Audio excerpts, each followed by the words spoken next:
I've been here at PLU since 1970. Since that time, always in the development office, I've seen a bunch of changes over the years. There have been times when the economy was good and I suppose fundraising was a little bit easier than it might be at a time when the economy is down, as it is today. However, what I see today is that there are still people out there who are giving because they know how to give. And they know this feeling, what I call the joy of giving.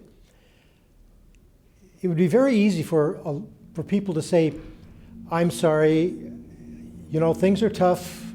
You can look around the economy, therefore I can't give. But people use that same excuse sometimes when the economy is good.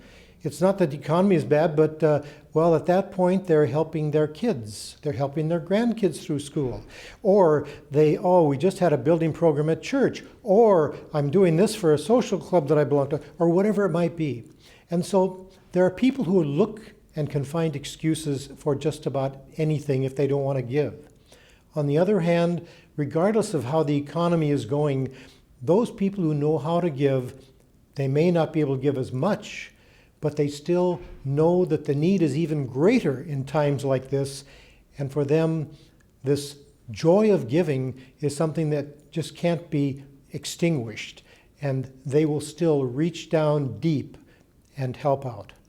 Well, my philosophy around philanthropy and fundraising in general is what I like to refer to as the joy of giving.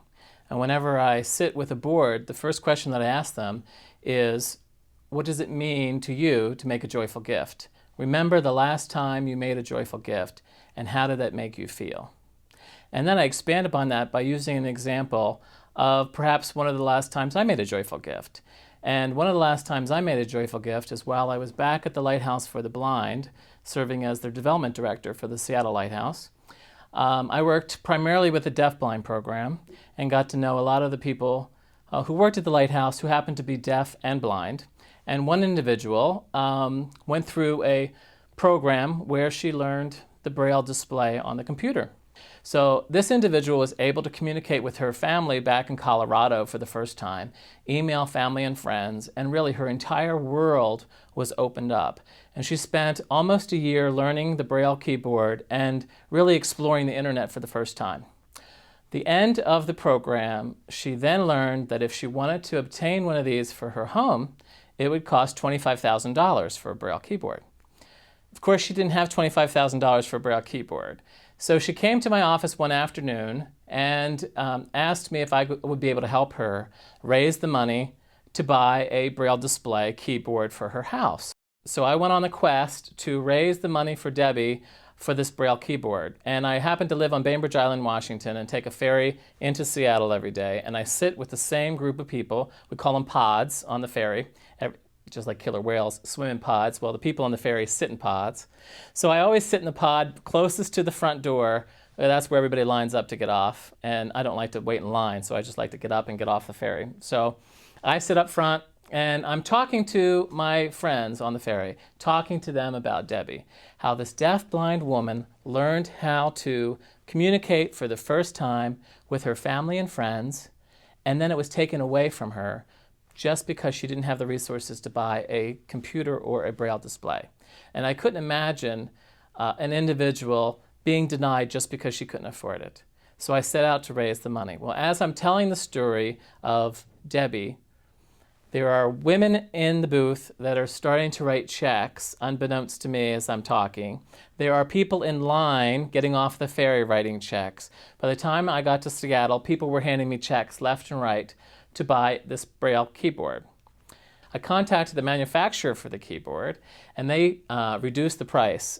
It went from $25,000 to $15,000. And then I gave money myself. I had a friend who was deaf at the time, wrote letters to all her friends, the people on the ferry, the two foundations, and by mid-September, I had enough money to buy the Braille keyboard and a computer. I purchased the Braille keyboard and the computer, set it up in the boardroom at the Seattle Lighthouse for the Blind, had all of the donors who gave me money form a line in the boardroom. They got Debbie off of the workforce, brought her into the boardroom, and told her that Peter was here. Her face lit up. She walked over to the computer, she touched the computer, and tears poured down her face, as did every donor in the room. That's what I mean by making a joyful gift. To know that you can make a difference in somebody's life, like Debbie, is important to me.